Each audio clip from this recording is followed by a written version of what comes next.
Daniel didn't know the extent and the consequence of his spiritual prayer life until the angel came there and said, for 21 days I have been battling the demon, the prince of Persia.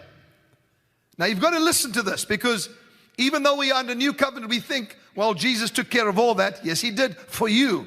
But he still says fight the good fight of faith.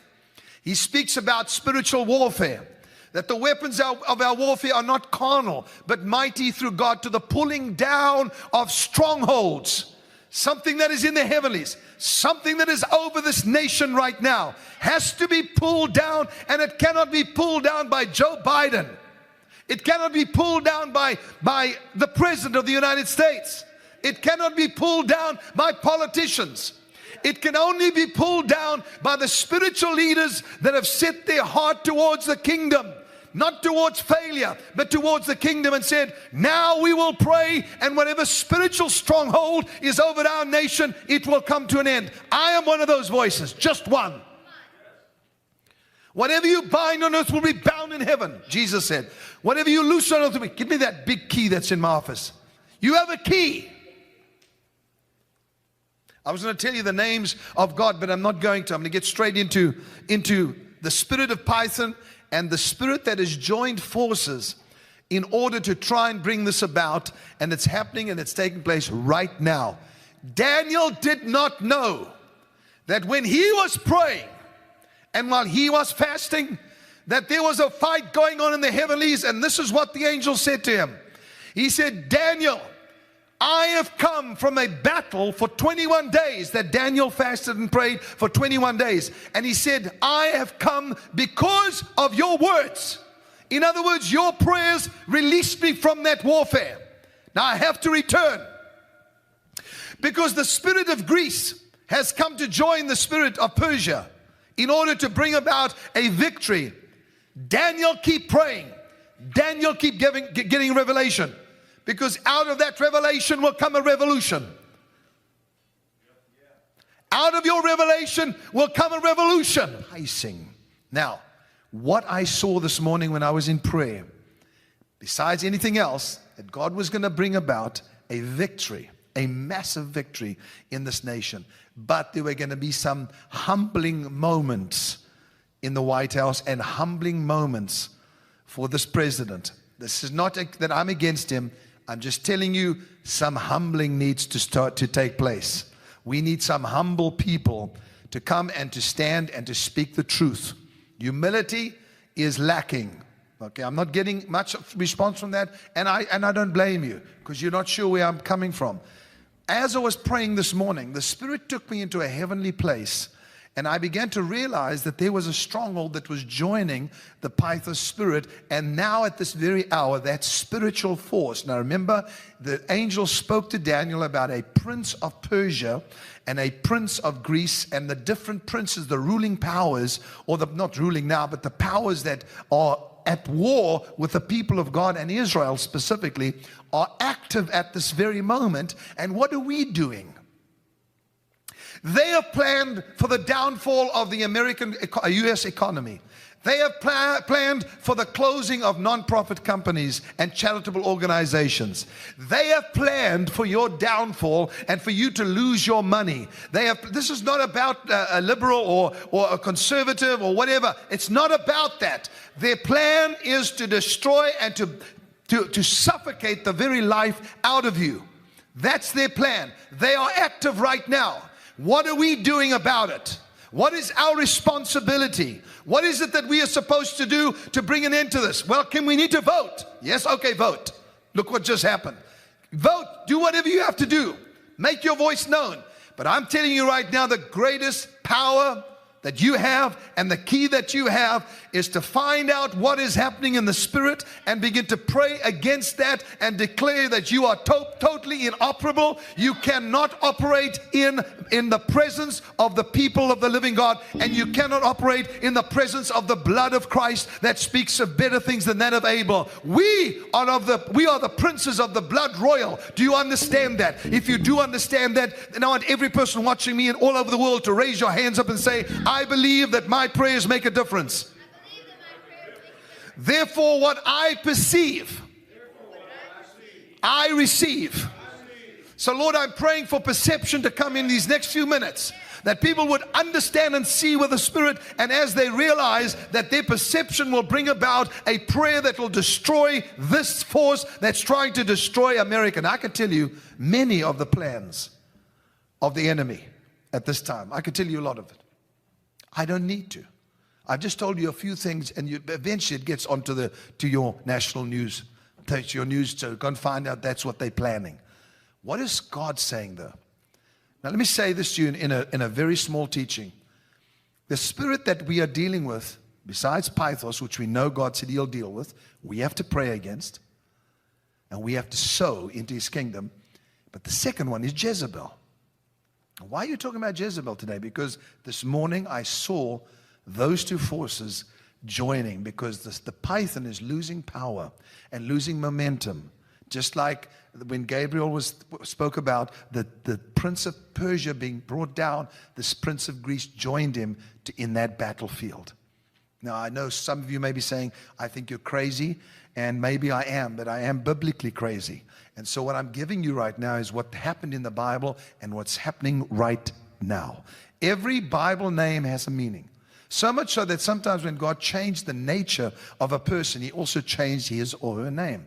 Now, Sunil will tell you and show you in Code Breakers, not today, that how it was. I heard the plans of demonic powers when I was in Detroit, Michigan, and prophesied when they said, we will change the name of America and we will change the name of Israel. Now, some of you are perhaps sitting there saying, this is absolutely stupid. It's happened in the past. It can happen again. Don't be so sure of yourself. I'm not even going to talk about the gun control issue right now, but this is going to get very, very nasty. I'm just warning you, and maybe some of you know that, but it's going to get really nasty. What do we got to do about it, Kim? We are covered by prophetic preservation. But remember something. When God changes a person's name, it was for the future. In other words, when He changed the name of Abram to Abraham, because God believed God's promise of a son. And so He changed his name to Abraham, putting God in there. So He changed his wife's name from Sarai to Sarah. Okay, you got me. Years later, after the angel of the Lord had wrestled with him all night long, Jacob's name was changed to Israel. Now remember something, each one of you, according to Revelation chapter 3, you've been given a new name, which means you have a nature inside of you that is able to fit with that description and that name. That's another teaching altogether, and it's in the Bible. Go to Revelation 3 something, I don't know what it is, and it's there. And you'll find out He says He is given, in fact, I'm going to read it to you right now. Miranda, can you bring me my Bible, which is normally, yeah. And I'm going to read this to you because I want you to see something, because we're going to be dealing with the book of Revelation as well and the future. You have to go and get it. That's usually, yeah. I had it earlier on. Okay. So Jacob wrestled with God, and God said these words to him. Now, sometimes we've got to realize that what we're wrestling is for our future. What we're wrestling for is for what is already inside of us, our destiny. Remember something, the enemy does not want you to get what God planned for you to have. You all know that. But what are we wrestling? Now we know it's a spiritual battle. We cannot do it by ourselves. But Jacob wrestled with God. Now that's a great wrestling match, because God usually loses. Let me show you why. And when I don't say lose, I'm kidding with you. So when Jacob wrestled with God, he was saying, as he crossed over the ford of Jabbok, when he crossed over that ford, the Bible says that he went by himself and a man wrestled with him all night long. Now that wrestling match was for a purpose. First of all, God wanted to see if He could prevail not only over men, but over God. He can prevail with God, not over God, with God. Let me read this to you in Revelation chapter 3. I hope I can find it, because this is one of the most unplanned meetings, although I have prayed a lot. And please write into Facebook and encourage me, because I need it now. Oh, okay, thank you. Revelation chapter 3 verse, I don't know what it is. It's somewhere here. Let me find it. I'm going to find it. No, I haven't found it. Anyway, what I'll do is I'll just read it to you then. It's here somewhere. Just go and find it. Maybe somebody on Facebook can write it in. It's where it says, He has given us a stone, and written on that stone a new name, which no one knows except him who receives it. I'm just quoting that out of my head. I think it's it's Revelation chapter 3. I just cannot find it at this very second. And anyway, somebody can write in and tell me. It was unplanned. So the scripture says in Revelation, that's the revelation of Jesus Christ, it says, we have been given a white stone, and written on that stone a new name which no one knows except him who receives it. 2:17. Thank you so much. Everybody go there. Everybody go. Revelation chapter 2 verse 17. Let's read it. I'm going to read it to you because it's a very exciting one. He who has an ear, let him hear what the Spirit says to the churches. That's to you. To him who overcomes, I will give some of the hidden manna to eat. Beautiful thought here. If you overcome, everybody stop. You say, some of you are thinking to yourselves, well, I didn't overcome yesterday. Did you overcome today? Did you overcome anything today? If you overcame just one thing, you're an overcomer. But Kim, I'm struggling with other things. If you can overcome one thing at a time, you're an overcomer. If you have nothing that you're overcoming, then you're a loser. But surely you can understand that we cannot overcome everything at the same time. But when something comes against you and you're able to overcome it, you are an overcomer. Beautiful. Good going, Kim.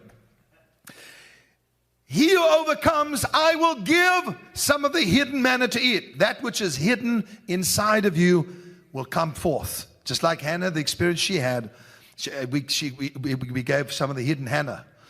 No. Anyway, so the hidden manna, when she had it in her spirit, I spoke it out. She had to step out by faith. Hannah could have said at that time, no, I'm not doing it. I've had people say that to me, but she didn't. She stepped out and began to do it by faith. And the result was, look what you have today. You have a person singing songs of God, prophesying, doing the most amazing stuff. And what happened was there was hidden manna in Hannah. Hidden manna in Hannah. There's hidden manna inside of you, and the way that it comes forth is when you overcome. Let me give you an example. God says to you, I'd like you to take 30 minutes of your time, and I want you to go and pray. You say, I'm sorry, I cannot do it, and you don't overcome. I'm trying to tell you it's in those areas that we need to overcome more than these silly little things that seem to hold us down and we worry about every single day. We've got to worry about the big stuff that we have to overcome, that comes against us. He who overcomes, was it 17? I will give hidden manna to eat. Okay, I've said it. And I will give him a white stone. And on the stone a new name written which no one knows except him who receives it. Wow. What is it saying? It says each one of you has something hidden that has to come out. The white stone speaks of revelation. When Jesus said, who do men say that I am, to his disciples? Some said, you are Jeremiah. Some said, you are Elijah. Some said, you are John the Baptist. Some say, there's too many people quoting somebody else. What do you say? Jesus says to them, who do you say that I am? I'm sick of hearing what CBN is saying, or CNN is saying, whoever. I didn't mean CBN. Sorry, Pat. Sorry. Not doing very well today. CNN or ABC, whatever they are. I don't want to hear what they're saying. What do you say? Listen carefully, please.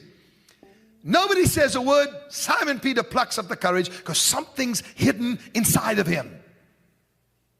And he's going to overcome fear. And he says, you are the Christ, the Son of the living God. As he says that, Jesus swings around in response to revelation. Are you hearing me? What does God respond to more than anything else?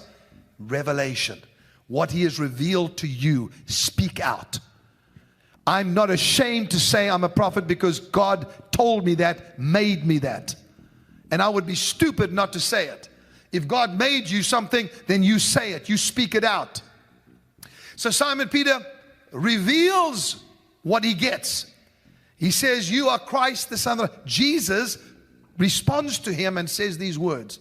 He said, blessed are you, Simon Bar-Jonah, for flesh and blood has not revealed this to you, but my Father has revealed this to you. He says, listen to this now. He says to him, no longer are you Simon, but now you are Peter. What's that all about?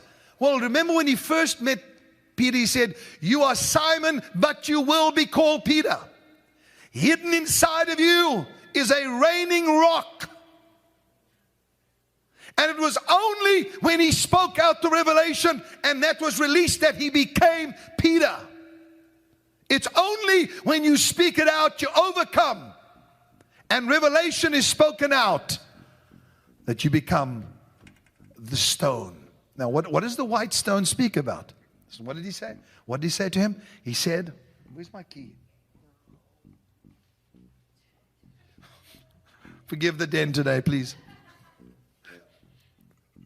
What did he say to him? Based on your revelation, I give you the keys of the kingdom. Now, you may not understand fully what I'm saying, but I think a lot of you are quite spiritually minded to understand why prophetic revelation is so important. Because when God says something and you speak it out, there is a response that comes from God and says, now you've stepped into your higher nature. Now you have stepped into your higher calling. You have another revelation 2 years from now, you step into a higher. It always goes higher and higher to a higher degree of understanding, insight, to a greater realm of existence. Okay, so Simon Peter gets the keys. What does he tell him he can do? Bind on earth, bind in heaven. Loose on earth, loose in heaven. By the way, you understand what the word Peter means. It means a stone. The Revelation chapter 2 verse 17 simply says, when you get a revelation, it is like a white stone, and on that stone written a new name, which only you know about. And then you change into that which is hidden inside of you. That was well put. At least that little piece was well put. Okay.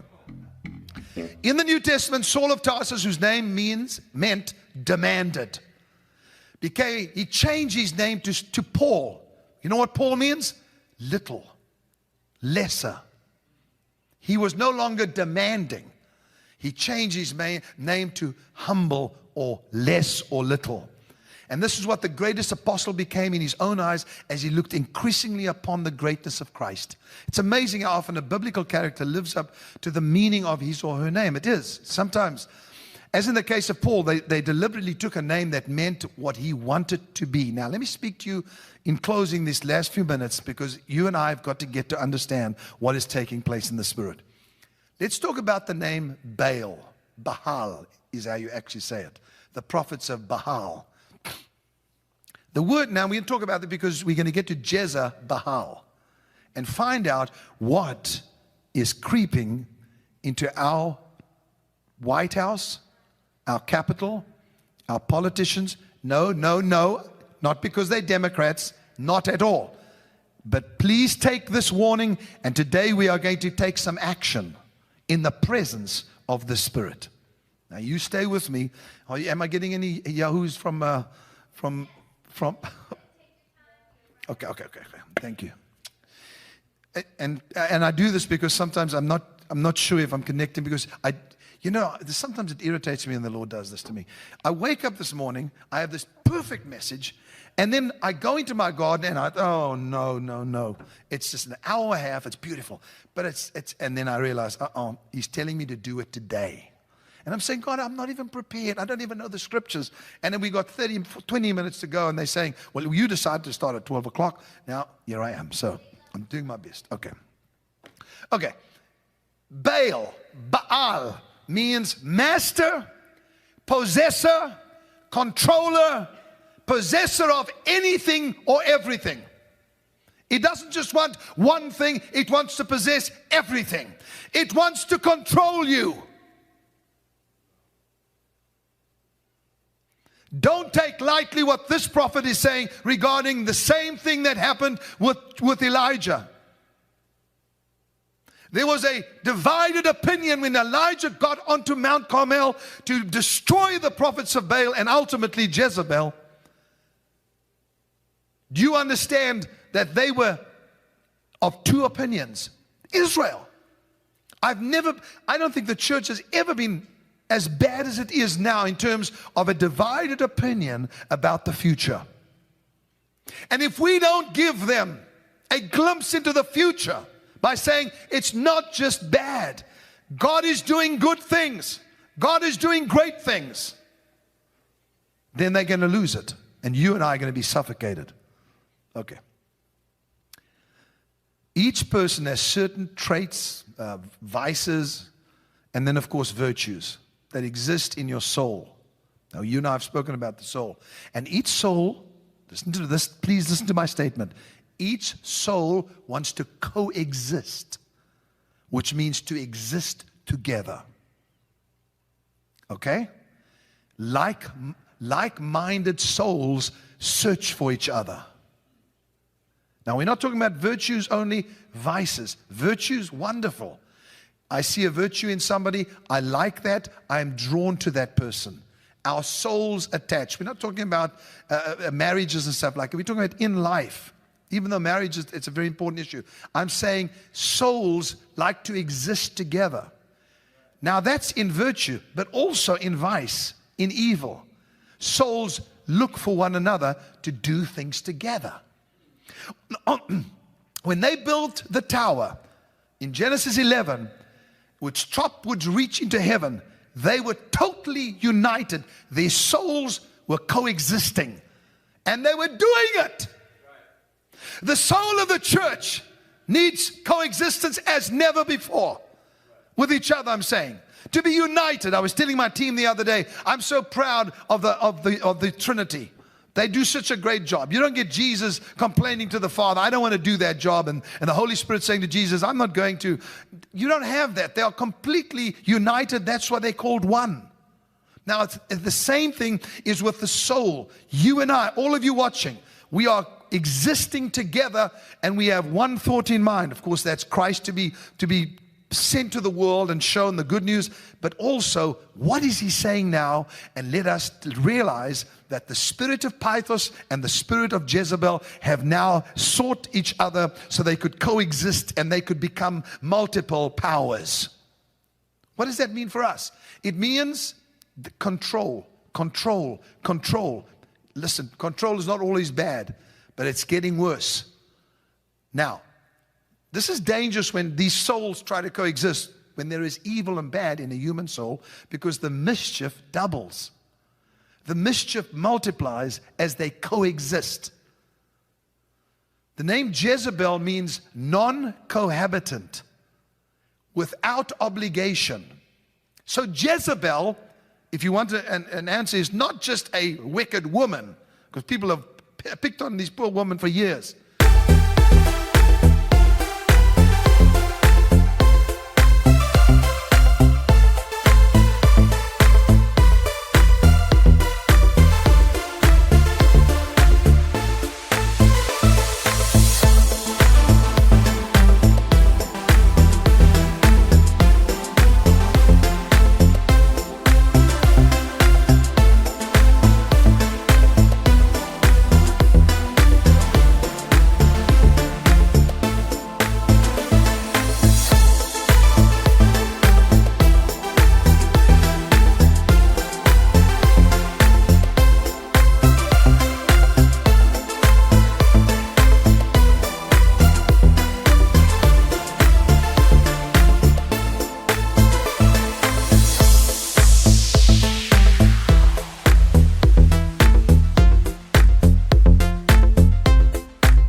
Jezebel can be in a male form. Jezebel means non-cohabitant, without obligation. Doesn't need to be any specific place. Jezebel is a fantasy space. She's an effect, a personality, a lifestyle. Now let's give you a bit of history on Jezebel, because we're going to pray against this together in the next few weeks. I've set myself aside to fast like I've never before and pray, because God called me to this nation and to Israel, United Kingdom, Australia, Africa, to different nations to speak to them. Now, who was Jezebel in history? The daughter of Ethbaal, who was the priest king of Tyre and Sidon. She was married to Ahab, as you know, to ratify an alliance between Tyre and Israel. Tyre, that's the city, okay? By which Omri provision was made for her to continue, listen, to worship her native god, Baal, in Samaria, her new home. So in other words, it was coming from the top. You realize when somebody has authority to that degree, the queen, it then gets released to the nation. She had a strong, domineering character and was self-willed, and she was forceful. A fanatical devotee of Melquat, the Tyrian Baal. Now, that's a little bit of history I thought I'd give you, so you understand she came into Israel as a queen. Her staff, just the people that worked for, numbered 450 of these prophets. The 400 prophets of the goddess Asherah. By the time Ahab was king, so she had 450 of the prophets. 400 of the prophets were false prophets that she'd surrounded herself with. And what she clamored for more than anything was for her God to have at least equal rights with Yahweh, God of Israel. I know I'm speaking out of revelation. I know that I'm speaking from my heart. And I know it's a lot that I'm pouring out to you. But I want you to hear me, because God told me to do this. That she wanted her God, Baal, to have equal rights in Israel with Yahweh, God of Israel. Now I want to tell you who the God of America is. It's Jesus Christ.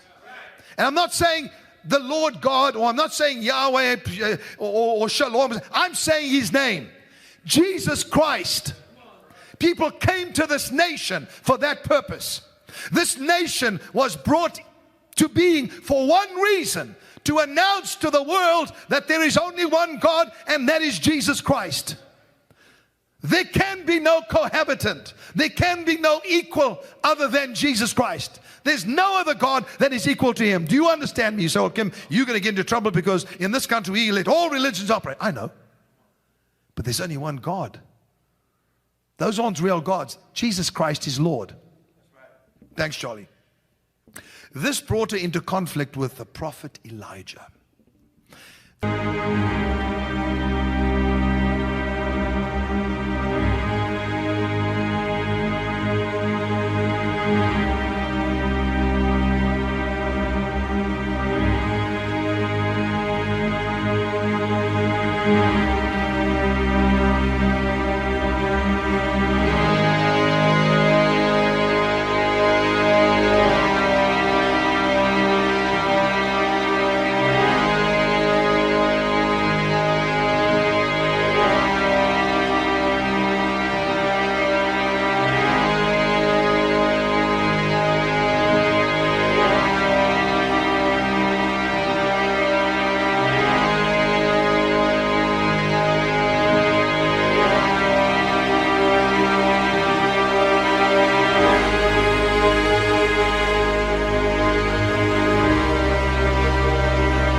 That God is raising up prophets all over the world is because this spirit is so prevalent. This spirit is endeavoring to raise the names of religions and gods and make them equal with Christ.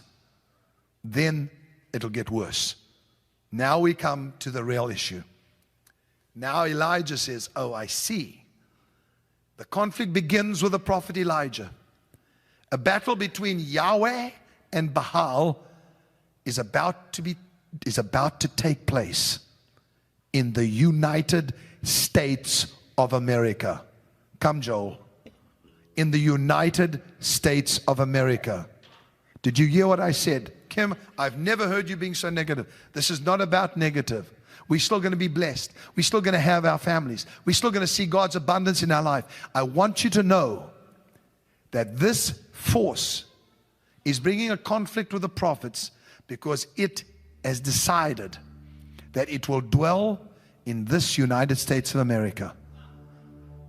The battle, I'm going to say it as a prophetic word, between Yahweh, Yeshua, and Baal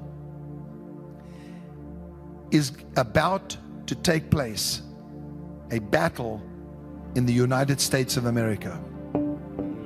A spiritual battle is about to take place. Kim, you saying that we're in trouble? No, I'm saying to you, get up.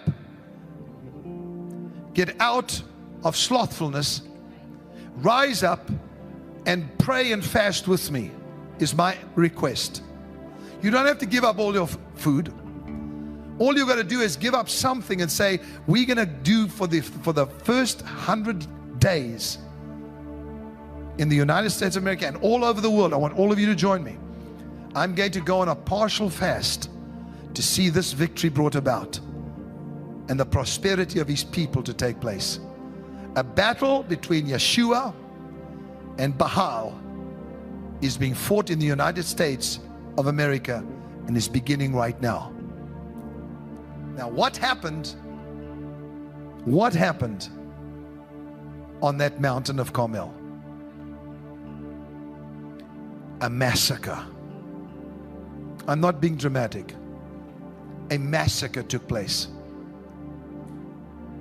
of the prophets of Baal. The problem was, instead of diminishing Jezebel's zeal, it augmented it. She had a conception, and I want every person to please try and listen to me now, of an absolute monarchy. Her conception, her dream was of an absolute monarchy, to rule as long as she lived. That spirit is on our nation and will spread if we, the prophets, don't do something about it. I'm not exaggerating. This is a heavy den, but I need to use this to address it. Are you speaking about the president? Are you speaking about the vice? I'm not speaking about it. I'm talking about a spirit. You work it out yourself. But this force has come to join hands. And I'll tell you the one thing that Elijah did that I love. He mocked their gods. He said, do what you have to do to bring fire from heaven, because here is a sacrifice in front of you, in your presence. I'm going to offer the greatest offering that Israel has ever given on this Mount of Carmel. I'm going to do it in the presence of Baal. And they began to dance around and scream, and hour after hour they cut themselves, they bled, they urinated, they did all kinds of stuff. That's what the Baals did. They were so full of filth. As they did it, Elijah stood up and said, where is your God? Has he gone to the toilet? Has he gone to refresh himself? And began to mock the God of Baal, the Baals. Now listen to me, please. This is great stuff. Go to a major key so we can, and go to the key of D major if you can. Listen to this, people. I'm finished with Jezebel now. I just wanted to tell you that. But I do want to tell you this. what is going to bring about victory in the United States of America, Canada, United Kingdom, France, countries all over the world that God has pinpointed me to pray for. Even though oppressed nations, Russia, God has told me there's certain things He wants to do, and He is plucking out people from all of these nations, and they are going to have this unbelievable soul connection like we have right now, and going to break the power of this force as Elijah did on Mount Carmel. Thank God I'm finished with that, because I had to share it. It's off my heart now. Now let's do what they did. Every person watching me at this very moment, I want you to stop just for a second. I want you to think just for 1 minute about what took place, and then we're going to play, and we're going to get you into a place of hearing from God. Elijah stood and mocked them, and then he said, "Get out of my way," and built an altar. Now you've heard me talk about this before, but we are going to act today. What was the purpose of it? He said, "Bring me water, pour it on the wood, because I'm going to prove God so much to you that I'm going to take that which you don't have, pour it on the wood so it's impossible for it to burn. And then the fire and the water together," okay, the fire and the water together are going to bring about rain.